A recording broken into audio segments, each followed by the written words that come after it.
So I don't know if you guys want to, if we should start or just give people a couple more minutes. Got a lot of cover today, so don't want to wait too long.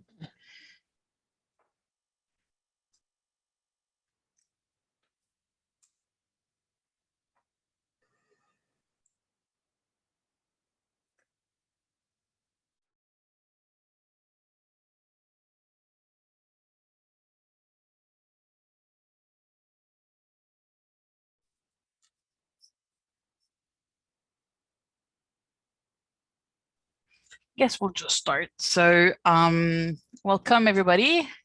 Hope all of you had a nice summer.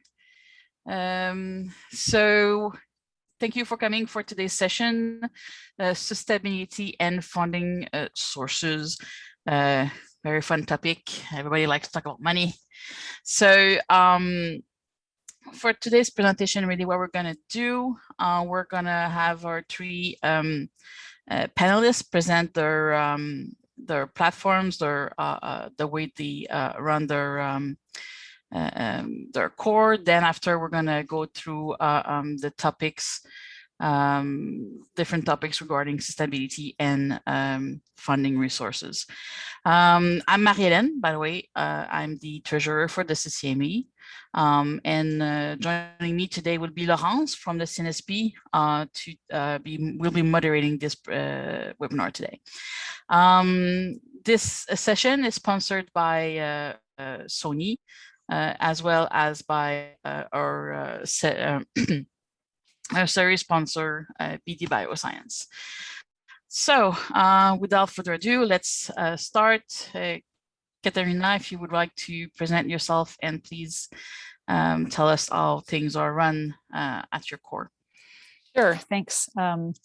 So for those of you who don't know me, my name is Caterina. I run the bioimaging facility at the Keenan Research Institute for Biomedical Science. So that is located at St. Michael's Hospital in Toronto, Ontario.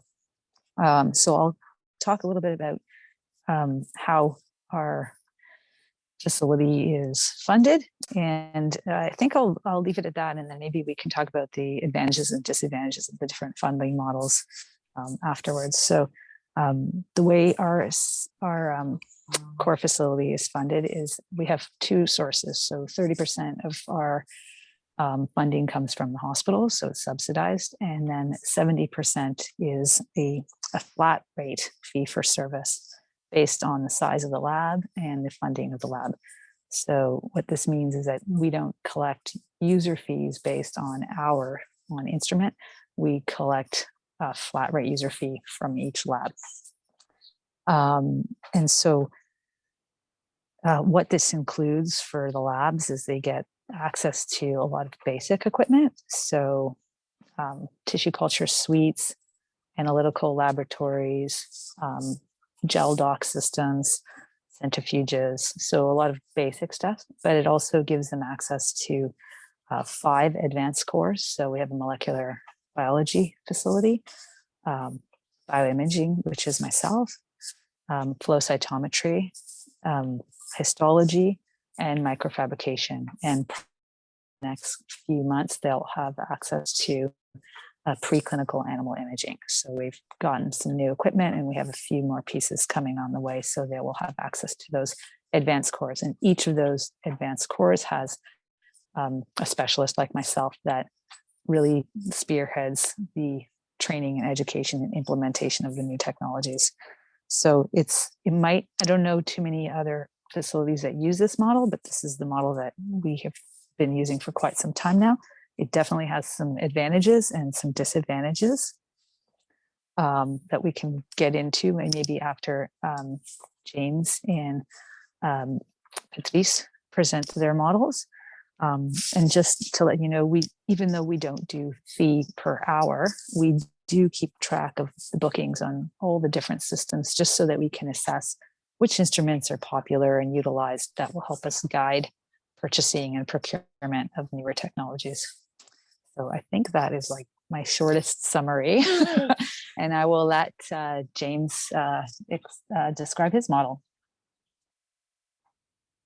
Thanks, Caterina. I'm James Jonkman. I'm also in Toronto, just down the road from Caterina. I'm at the University Health Network, and that's an amalgamation of a bunch of institutes. I have sites at the Princess Margaret, Toronto General, and Toronto Western. So one thing we did is amalgamated over the years the microscopy core facilities at these 3 sites. So I only I run the microscopy course.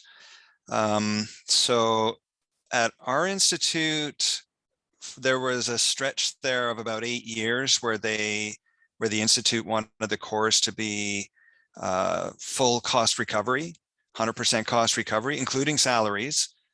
But they pointed at me as if James can do it, then the rest of you can do it, because I was doing pretty well. But honestly, I was falling short by about somewhere between 4 and 8% of my budget every year, and also cutting corners, not fixing things that needed to be fixed and so on. And at some point I had dug quite a big hole, and the institute said, whoa, if even James can't make a go of this, maybe we should support these cores. And so the institute, so the Princess Margaret was the first to step in and started a model of subsidizing about 30% of their PI's user fees. So if I build the Princess Margaret PI's 100,000, they would chip in 30,000.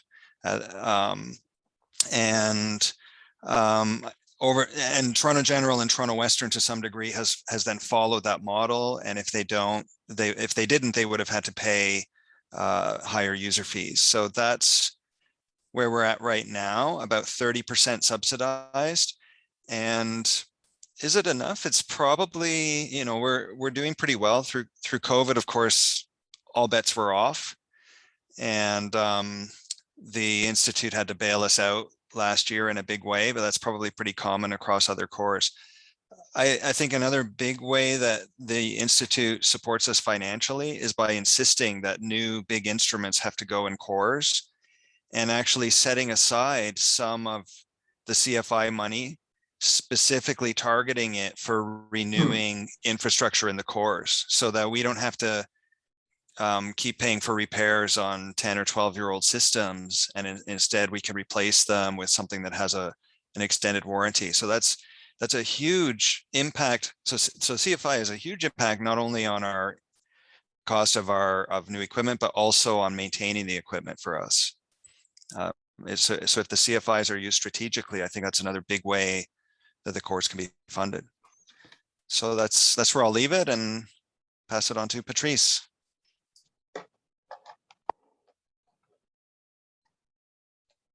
Great. I just wanted to, oops, I think I'm muted. Nope, okay.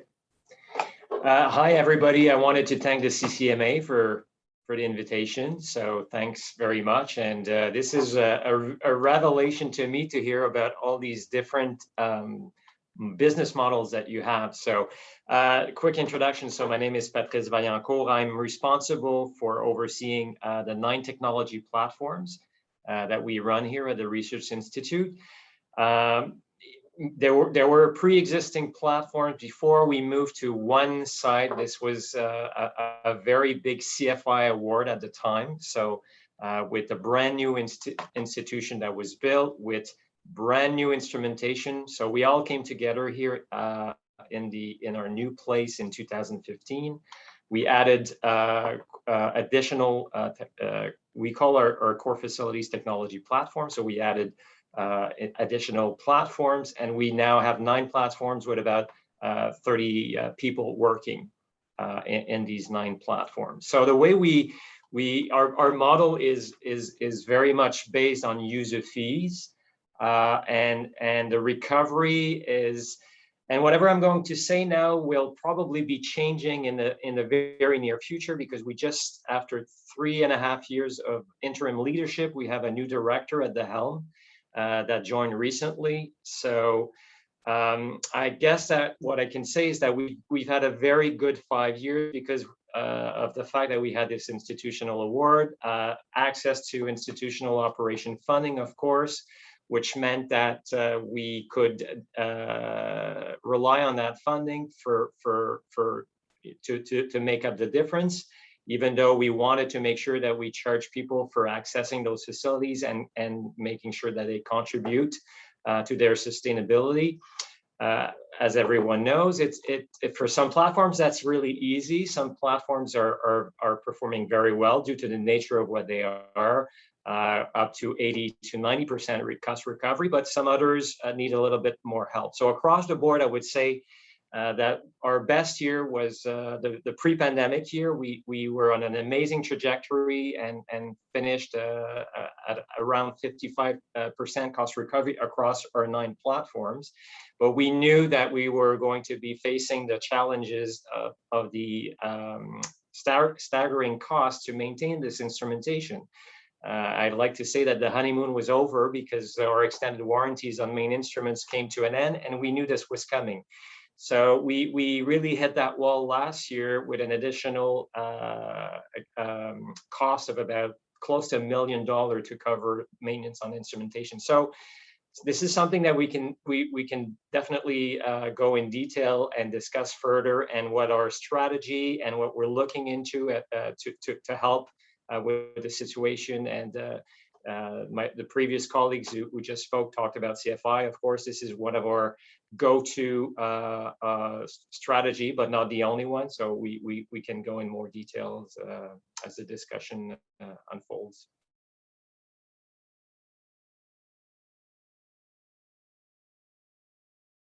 Okay, well, thank you very much for your review. So next, I'd like to cover different topics. We'll see how things are going. If we go off topic, it's fine. So I was gonna say.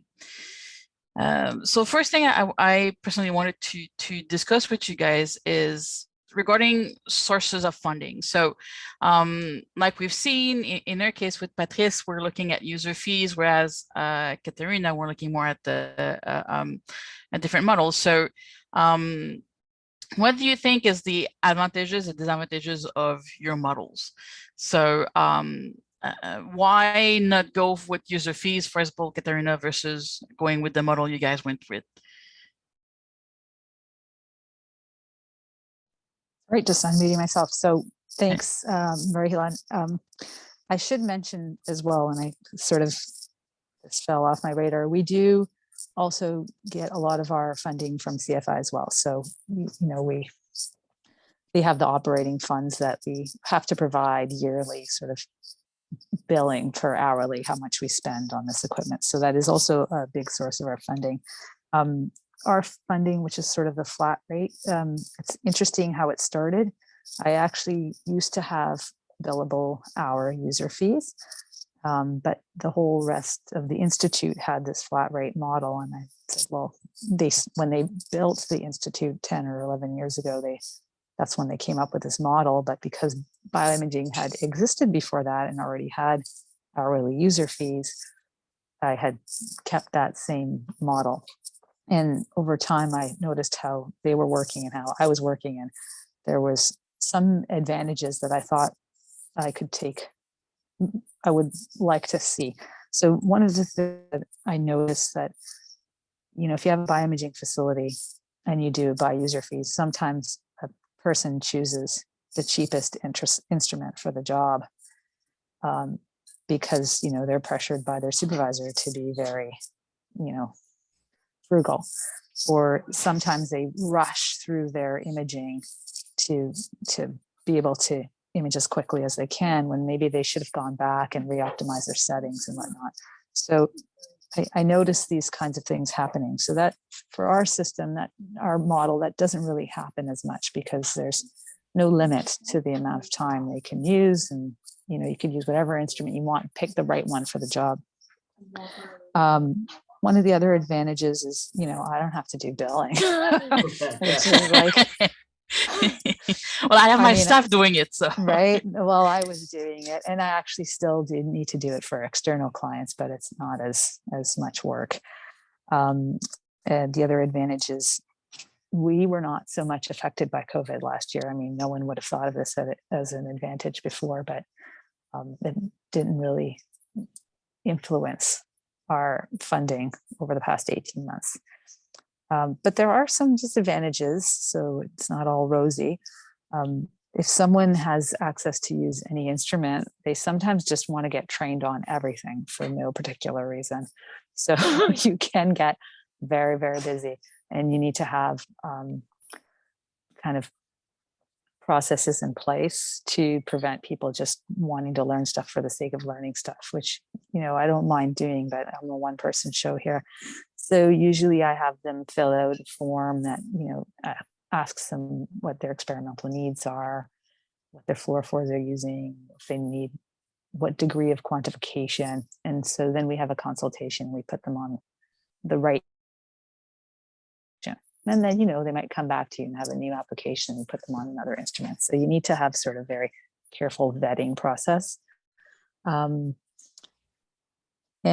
it can be that if there is not hourly rates, that some of the more popular systems can get very heavily booked. So there needs to be sort of some established rules in place for that too. So if you need to use a system for more than like 3 or 4 hours, you're asked to like either start really early in the morning or work into the evening hours to not book up the whole entire day.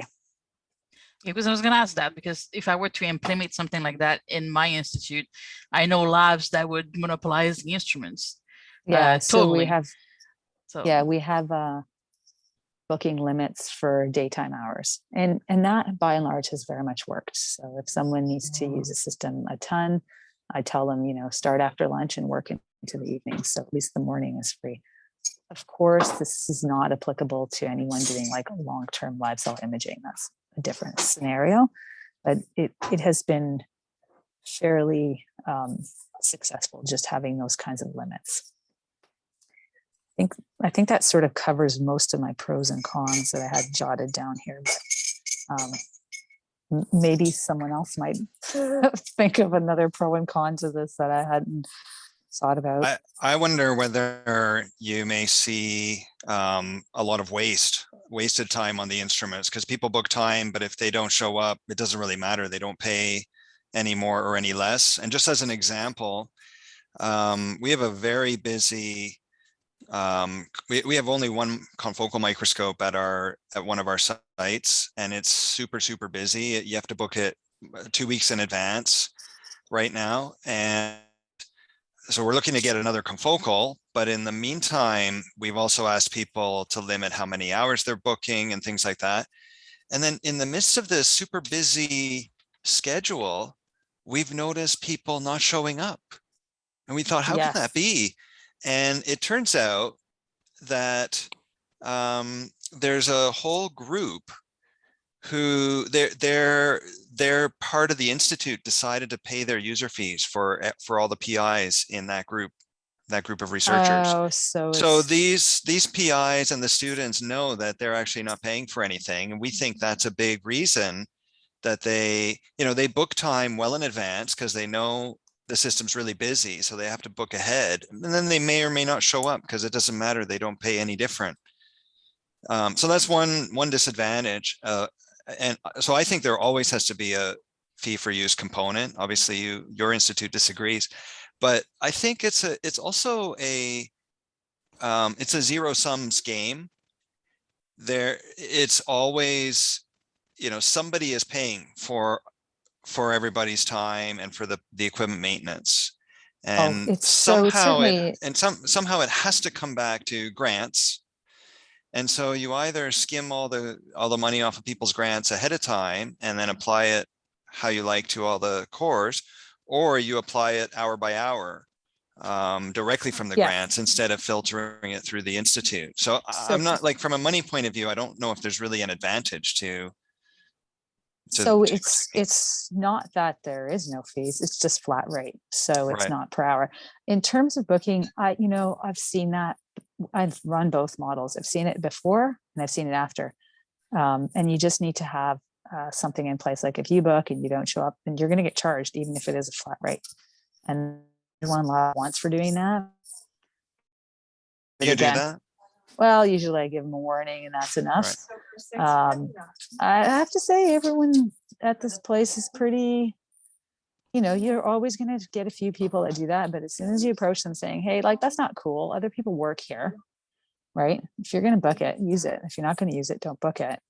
No block booking. They pretty much get the gist, and usually one warning. I have done things where I'd have to charge people for stuff like that. Like, I'm charging you even though you didn't show up because this is your second warning. And that usually nips it in the bud. And I've done things to, like, people that misuse the instrument, I'll charge them a few hours of my full service to clean up their mess. And then that usually solves that problem as well.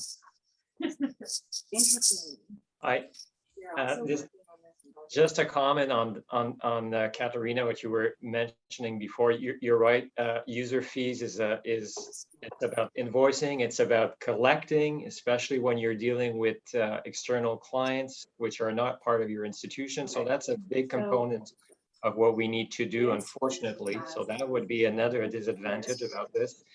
One thing that I would like to comment on is the fact that, and that will probably resonate with a lot of facilities managers who, you want to set your rates and your user fee, and you want to make sure that you charge, you know, a fair rate, and at the same time, you know about your competitors elsewhere in other institutions.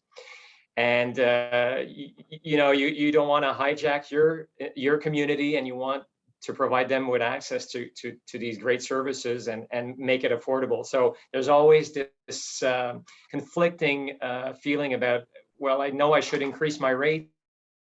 We need to recline. It's also maybe not enabling access for certain groups or PIs. So that's another thing I can certainly comment on. But I was curious. So Caterina, do you have external users to your facilities? I do, and I do have, not a lot, and I do charge them a user fee. Sorry if there's too much noise in the background. And what I normally do is, there's a lot of facilities in the area here, so I just make like a graph and I put myself somewhere right in the middle, and that's my external academic rate. And then of course there's an external rate for industry, which is inflated because, you know, that's as it should be. It should be a real cost recovery when you're charging industry.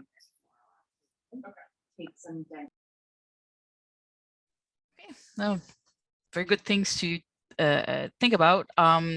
Just need to go along with the discussion. Maybe we could talk about CFI, which I think for all of us is a source of revenue, even just a source of money to get instrumentation. And I was wondering, how do your institute deal with CFI? So I think, James, you mentioned that your institute, they has that the instruments are put in platforms. But I also wanted to know if what is your institute doing to maybe promote your platforms when PIs are applying for CFI. I don't know if you guys get what I mean. Yeah, well, I'm happy to start on that if you don't mind.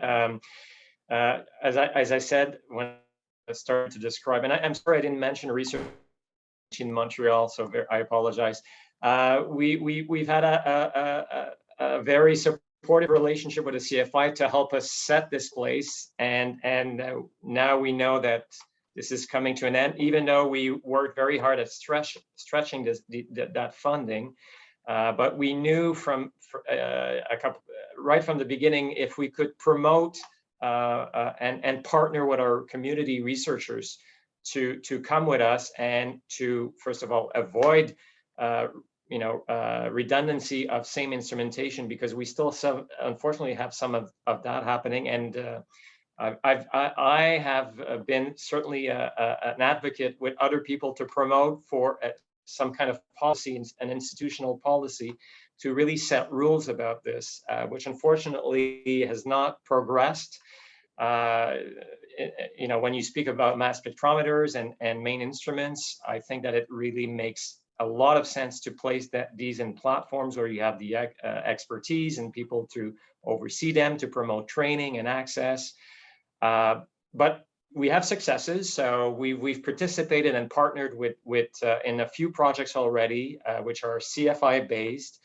Recently, we've even facilitated projects that are part of, some of you will know or have heard about the CFI MSI competition to support major scientific initiatives, pan-Canadian initiatives. So we're going to see what success we have with this, but we got in there and facilitated the process and committed on space and supported investigators who had exciting programs and applications to write. So that's our burgeoning relationship with anything related. And Laurence, I'm sure will be able to comment at some point about how we've been active in lobbying for more support to platforms, especially for operations, to support operations and to try to come off the model of always buying the most advanced with all the bells and whistle instruments, whereas you still need workhorses in your facilities to help for important research and support important research. So that's that's what I had to say about CFI. It is important. It's tricky because yeah, so CFI, as Marie-Helene said, it's an important part of getting new equipment, but that affects your operating budget in a big way too. And if the PIs don't think that they're going to get to buy the system themselves, whatever core instrument it is, and put it in their own lab and be in control of it, then they may be less likely to say, hey, I'll do all the work to put in a CFI grant, knowing that it's not going to benefit them. So we don't really have an official policy on this, but unofficially, like in the past, before we had a stronger institutional policy on putting things in cores, we would essentially bribe the PIs and say, if you're willing to, I heard you're putting in a CFI grant that includes a new confocal microscope. Would you consider putting it in the core facility, and we'll give you a discount on using it for the duration of the warranty. So that sort of helps to ensure that they're going to put a good long warranty in, and it helps us to get new instrumentation. So I think everybody wins if there's a model like that. We don't have an official policy on that, but I think there does need to be some kind of reward for the investigators who are willing to do the work. Anyone else have a policy on that in their institute? I can comment on this for quite a long time. I think we don't have an official policy either, and it's sort of like a mix between, a little bit of a bribery. So, we really need this. Can we work together? And then what ends up happening is you get some CFIs that are completely PI led, and then other CFIs that are completely core facility led. As a show of hands of, I don't know if this is even possible with all of the listeners, but have you, James or Patrice, been a co-author applicant on a CFI?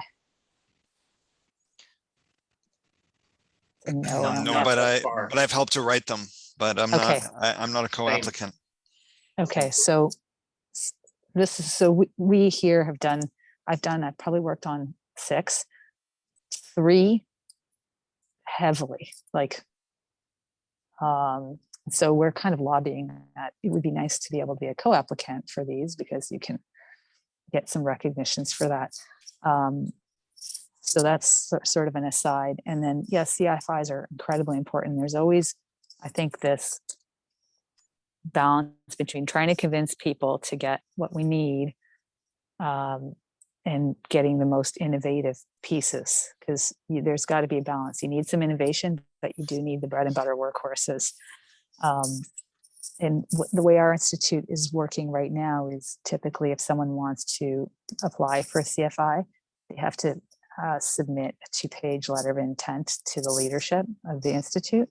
And then usually after all of those letters of intents get in, they ask the core facility folks to review comments. And sometimes we are very much participating in this 2-page letter of intent, saying like, I really need a new point scanning confocal.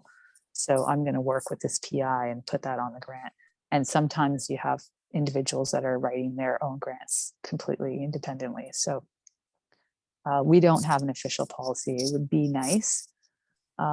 And it's not going to be all one way or the other. Like you may have an institute where you have a lab that's got 15 folks and they do a ton of microscopy, and you know it's perfectly justified for them to have a full great system in their lab that's going to be used all the time, versus maybe a smaller lab who's got only 1 or 2 people and you know it's only going to be used a couple hours a week. That should definitely go in a shared resource lab. So I know that Laurence is on this call representing the CNSP, the Canadian Network of Scientific Platforms, who has been lobbying CFI. I know you've had members lobbying CFI saying, we need you to like officially provide operating money for all this expensive equipment, because one problem with using CFI money in a roundabout way of saving on operating costs by getting, you know, new equipment with warranties. One downside of that is that we could probably keep some of these instruments going longer, but if you can get a CFI, you can throw it out and put a new one in with extended warranty. I don't know if Laurence can tell us a sentence or two. Sorry to put you on the spot about that lobbying effort. I don't know if you call it lobbying, but I think you guys have met with CFI. Yeah, we like the term advocacy. Because we don't have any financial, okay. Yeah, no, we don't have any financial interest directly with success, so it cannot be called lobbying. So, but in principle, it's the same. Yeah, we've been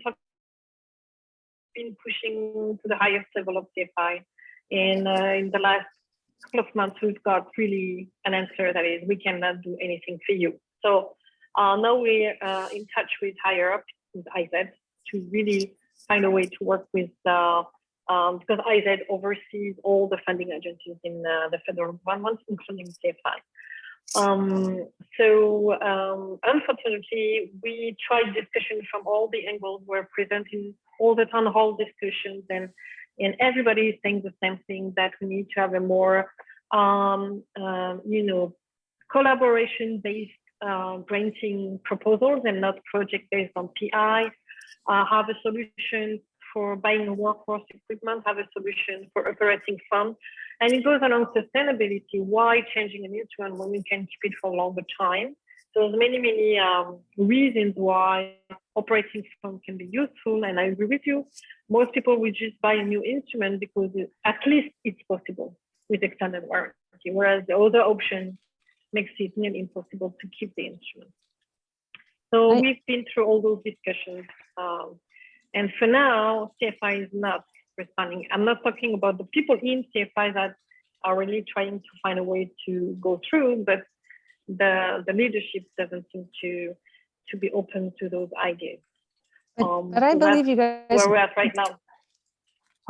I believe you guys made headway, at least in, like and on 2 of CFIs I worked on last year, we've asked for extended service on other equipment that wasn't on the CFI, older equipment, and they let us write it in and we were awarded it.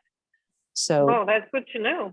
Yes, you can. That was a change. I think that was a year or a year and a half ago. So for example, old piece of equipment you don't want to replace for extended service. So we did this for a sorter, for an Image Express Micro, and also for some molecular equipment.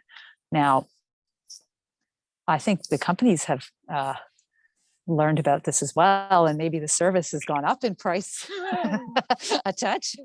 But yeah, so I know you guys made headway, at least for that.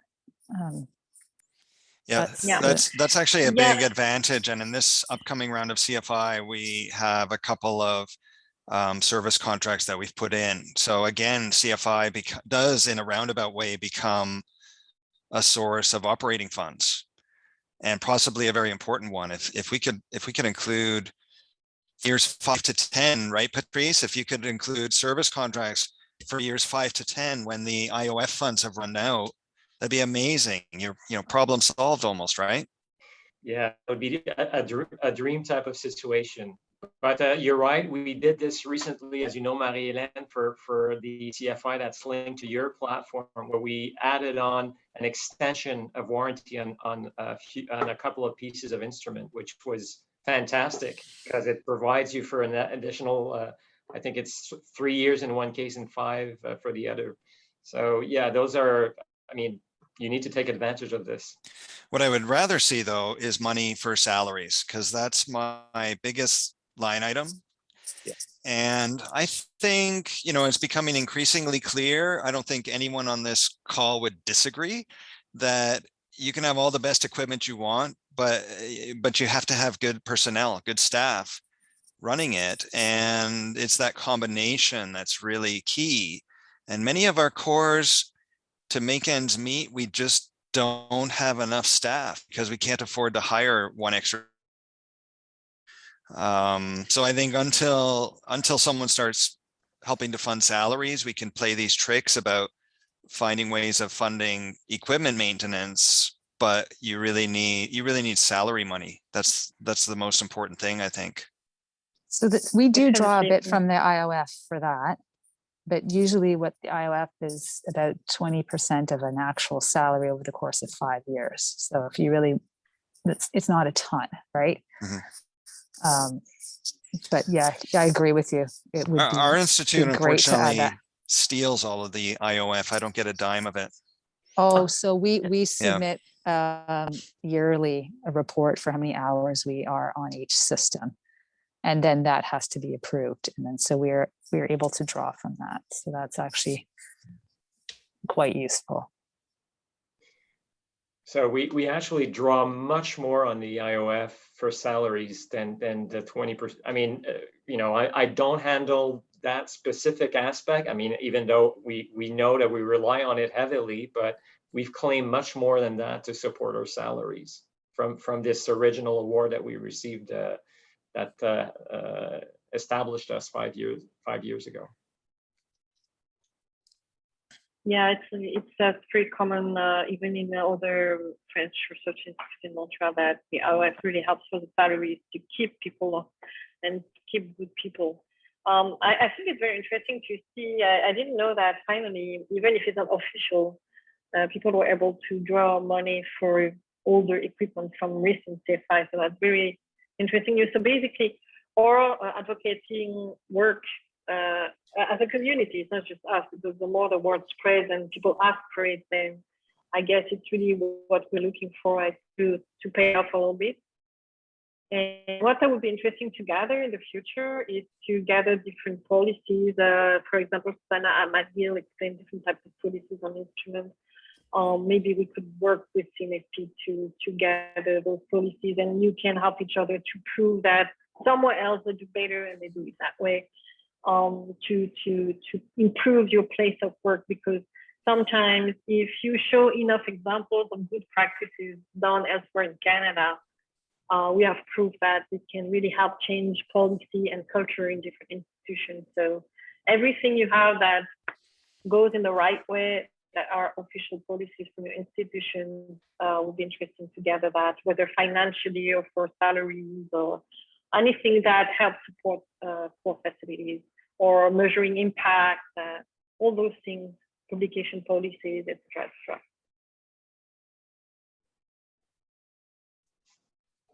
Okay. So there's a few other things I'd like us to discuss. So so we're talked about, you know, CFI funding and everything, money, but in my opinion, institutes can do other things to help us sustain our platforms or help us, you know, put ourselves out there, which is not necessarily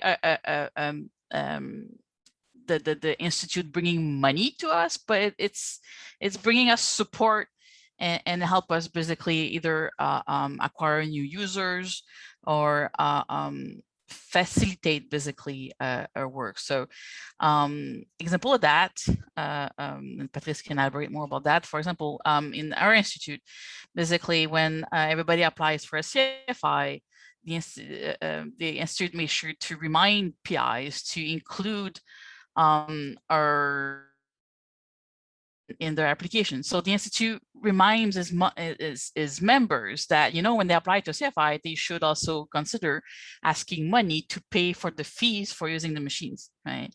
So I know of a few examples, but I don't want to tell them all. So do you guys have example of the Institute helping you in a different way that is not financial? Okay. So maybe some of our people that are listening today could actually ask the Institute to do the same thing for them. Just ways to help that is not necessarily coming like, oh, we're just gonna pay your salaries of your staff, whatever. So do you guys have any example to that? Well, one Go ahead, thing, Patrice. Sorry, James. Okay. Absolutely, Marie-Helene. Well, as you know, one of the things is that, yes, we do a campaign every important grant cycles, you know, mainly the CIHR, when these come up. We do send information out reminding investigators about the importance of preparing their budget and to make sure that they put enough in there and that they include core facilities rates and so on. So that's one of the things. We do have an internal grants review department that will, but it's not, there is no formal process. However, when they come across on major grant applications with team grants and so on, and they see things, then they will, you know, remind grant applicants about this. And if they see a component is completely missing from their budget, they will remind them. So we have this in that way. We also have a business development department. So I don't know if that's you want to start discussing that now. You know, we compete for their attention.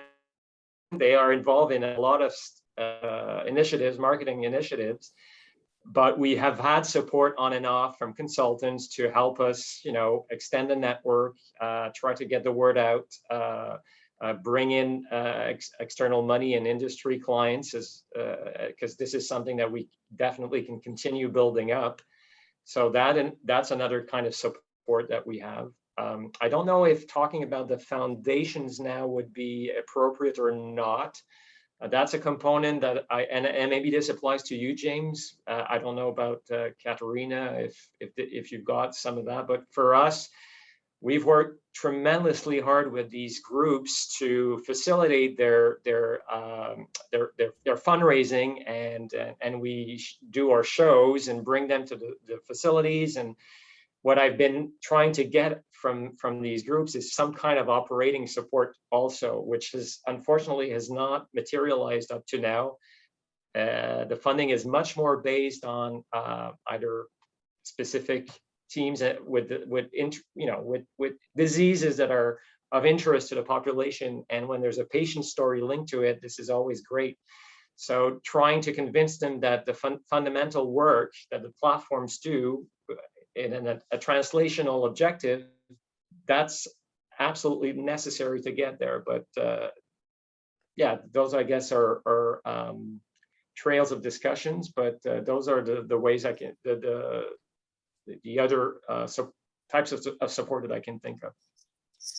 Yeah, so to your point, Patrice, our institutional funding is actually foundation money that is raised for the research institutes, the Princess Margaret and Toronto Western specifically, and it's discretionary fund a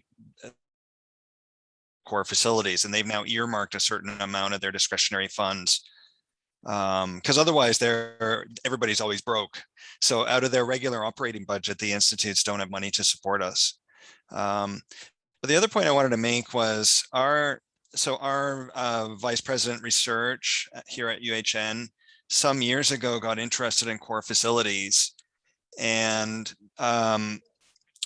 sent around people from the business development office, similar to you, Patrice, asking how they can help all the core facilities and establish a working group of us. So one thing that came out of that was that they actually paid for a common website for all of us and a common booking billing system to kind of knit us all together, which could help because, yeah, it's nice, but also it can help because it helps direct people who are using one of the cores at our institute to move them over to another of our own cores, rather than them just randomly searching and finding a core down the road or in another city. What they were not so successful at were some of their other business development initiatives. They said, okay, let's do a full costing and a full, so they started pegging, well, your actual cost is much higher than you think, because you're not paying rent and you're not paying for HR and all of this. So they're now threatening to put a huge overhead charge on the cores. And they're saying things like, well, just raise your rates. And I tried that one year, a number of years ago, and I tried raising my rates, and I actually made less money that year on slide scanning, for example. I was bringing in a lot of money, like 100,000. They said, if you raise your rates by 10%, you'll bring in 110,000 on slide scanning. And actually I brought in 85,000, saying, whoa, your rates are too high now, and they're going to shop around. So either we have to all raise our rates in collusion with each other, which I think is actually not a bad idea, because I think all of us are undervaluing the services we're offering. So if together we raise our rates, then there's got to be a positive word for collusion. Synchronicity is a great word. Lockstep. Just ask Phil Collins. But I think we could raise our rates, but that was not really an answer. And another thing the Business Development Office promised to do is bring us external business, but really our own reputations as core facilities are by far the most the way that users come to us. So I have a big core facility with over 500 users a year, and 0 of them have come through the Business Development Office in the 3 or 4 years they've been working with me. I don't think that's really their forte, to be honest. Yeah. I agree with you on that, James. So Marie-Helene, I think the question was, how can our institute support us non-financially? So we kind of got back onto financially. So I'll add one tidbit on there, but then I'll talk about some non-financial support. So yeah, we have the same foundation. Like, we have a foundation that supports the institute. Like you, Patrice, that tends to go to a specific PI working on a specific project with a specific disease. It's really so unlike you, James. They don't just say we're going to earmark some of this for the core. We're just not sexy enough. So, but this is new for us, because they could be convinced to change, maybe. Yeah, and I think, and I won't say they haven't completely. We've gotten some, but it's typically people are interested in curing diseases. So this is the motivation from the foundation end. In terms of non-financial support, well, this probably still is financial, but I'm finding it increasingly more difficult for computing and networking. It's very hard to convince the Institute that we really need to pull together and solve this increasingly complex problem, because as microscopes get more complicated, as cytometers, molecular data gets larger and larger, and computing needs are larger. I only know so much computing and I love it, but I'm not an expert. So that's one way of support that I think would be great to see. And then the other one that I think is that sometimes as a facility manager, I feel like our career development is somewhat limited. So, investing in us to learn new technologies, sending us to courses, I think is paramount, and also recognizing our role in the training of a lot of HQP. Like, I think we need to be recognized as mentors that we are. So, as application scientists or adjunct professors, I think that our role in the level of work that is done is a little bit undervalued. So those are non-financial supports that I think I would like to see at our institute. And in some ways they do support us, and in some ways they could do better. So I don't want to be completely bashing my institute. I think they do some things very great, but I think that most facility managers probably feel the same way as I do right now. I don't know. Be careful because your bosses are watching, Yeah, perhaps. well, I mean, that's okay.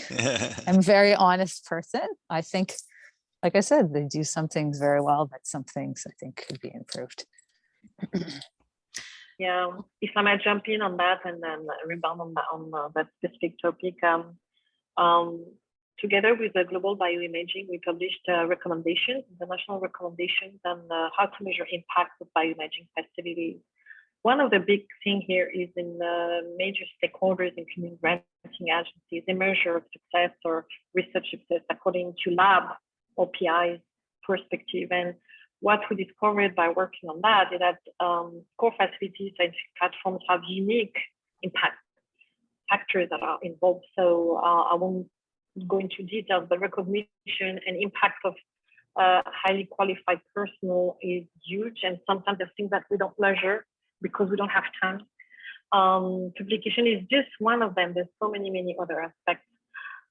So this is something the Institute can support as well to help us measure what we do. All the protocols that have been written, all the good practices that have been established, improvement of reproducibility, cost savings, higher efficiency of instrument usage, benefit to society. I mean, we've had lots of success stories, sharing, etc., etc. So for recognition of HQP on platforms, that CNSP has yearly awards for that. Other groups like Prima Quebec or Quebec governors award prizes, not only for platforms, but for other people, to recognize ways the research and PI background that success can be achieved. So along those lines, internationally, there's a big push for that, to really recognize the whole ecosystem of research and not just the spearhead PIs. So it's a real discussion globally to make sure everybody recognizes it's the right values with the right mission in that. Yeah, I think research is getting more and more difficult and complex, that it's more of a team sport now.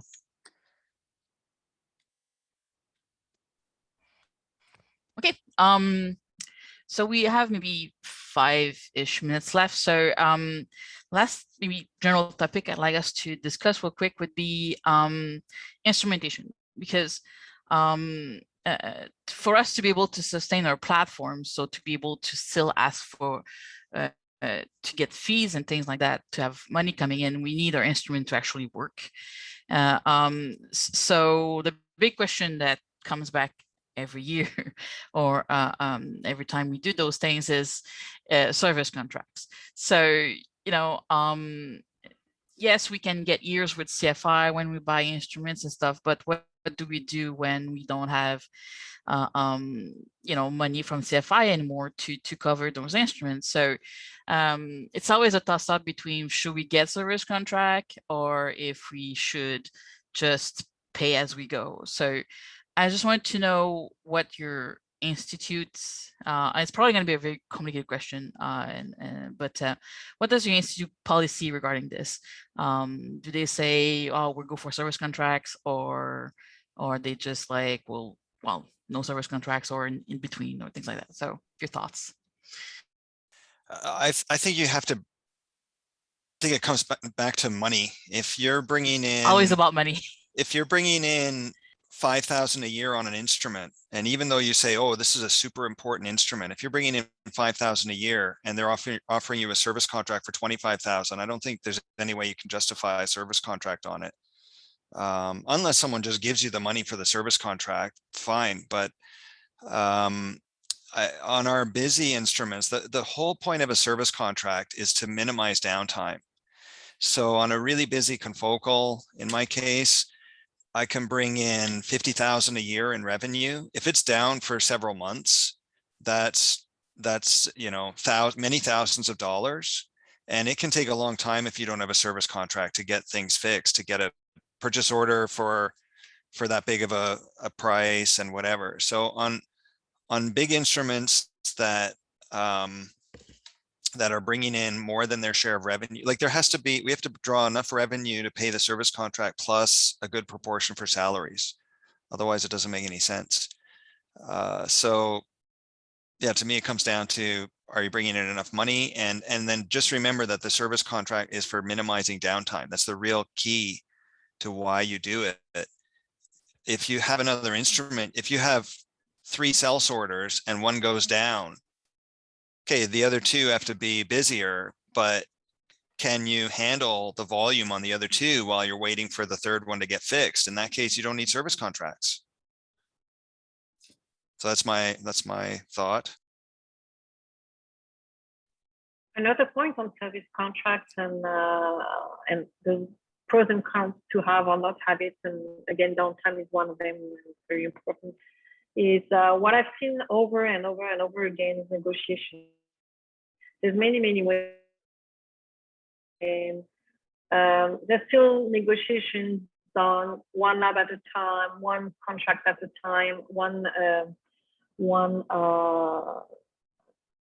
issue at a time. So I think having core facilities is really helping, but we would like to have a much broader way to negotiate and to come up with solutions as a big group. I don't know if it's possible, but I can just give the example of the CHUM.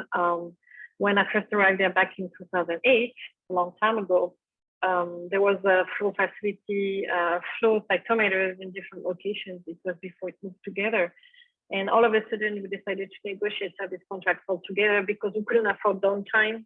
It was really busy. Every instrument was busy all the time. And we managed to save 25% on the price by negotiating the whole instruments all together. I know it seems simple, but sometimes you have instruments from different technologies, from the same companies. I'm sure Patrice does that all the time, does this kind of negotiation. But if you go higher up in your hierarchy of the university, sometimes you can negotiate even on a broader scale. I know the companies might not like that, but at the end of the day, they might end up with a bigger contract or longer term relationship. For them, it's easier to invest and to make sure to provide the best service as well.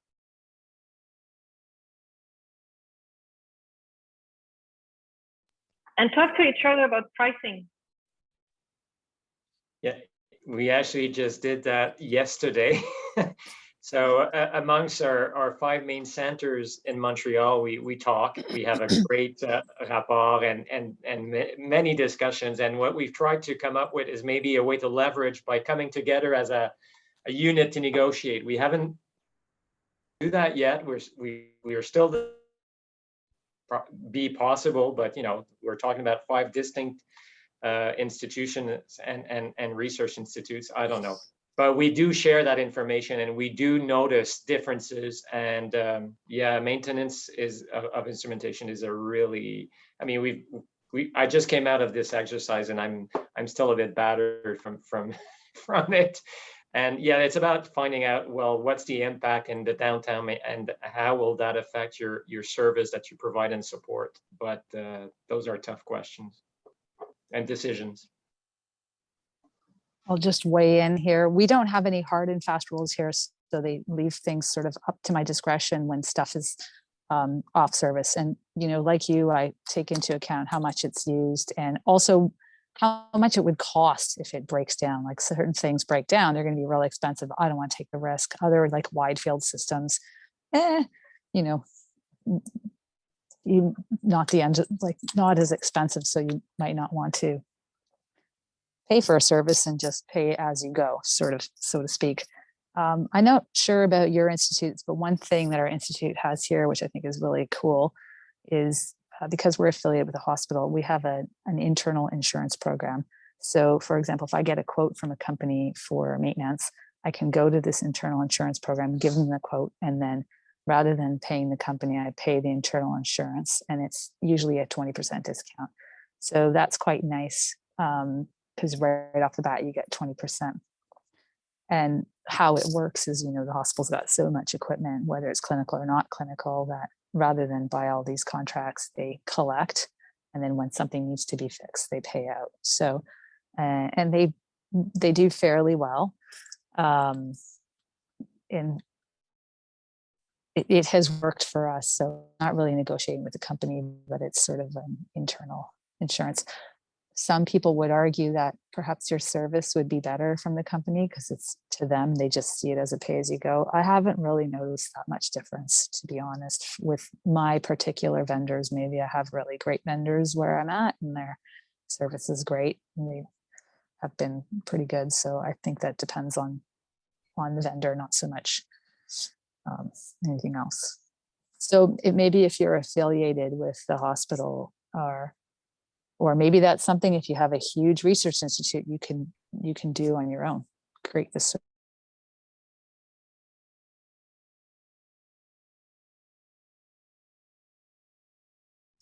This is up for us. I'm sure we could go on for another hour if we wanted to, but this is all the time we had. So thank you everybody for coming. Thank you for our panelists for your very useful information.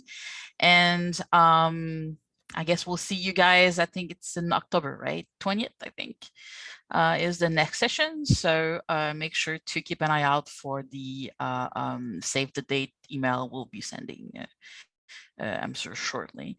So have a great afternoon, everybody, and see you next time.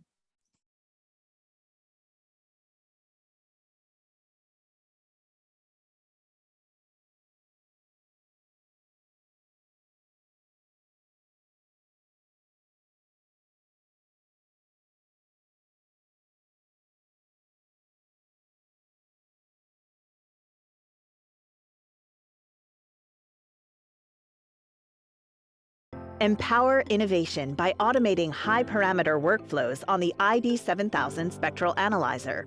With automated acquisition up to 7 lasers and high detector density, the ID7000 enhances the ability to resolve spectrally similar fluorochromes for panel design flexibility and simplified data acquisition. Visit us at sonybiotechnology.com to learn more.